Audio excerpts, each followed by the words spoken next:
சலாத்து ஜனாசா. பாய், ஜனாதா தொழு எப்படி சொல்லணும்னு தெரியுமா உங்களுக்கு? தெரியல. ஜனாதா தொழுவ தெரியாதா?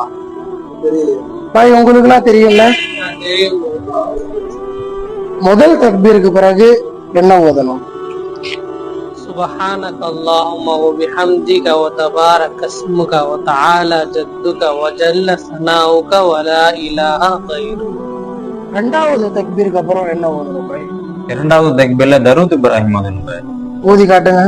اللهم صل على سيدنا محمد وعلى ال محمد كما صليت على ابراهيم وعلى ال ابراهيم انك حميد مجيد. اللهم بارك على محمد وعلى ال محمد كما باركت على ابراهيم وعلى ال ابراهيم انك حميد مجيد. பாய், மூணாவது தக்பீருக்கு அப்புறம் என்ன பாய் ஓதணும்? பாய், அந்த மையத்துக்காண்டி துஆ செய்யணும் பாய்.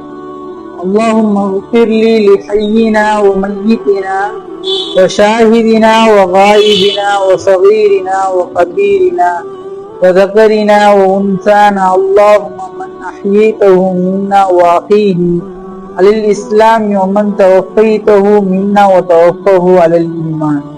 நாலாவது தக்பீருக்கு பிறகு என்ன ஓதணும்னா, ரப்பனா ஆத்தினா ஃபித் துன்யா ஹஸனா வ ஃபில் ஆখিরাতি ஹஸனத்தன் வ கீனா அஸாபன்னார்.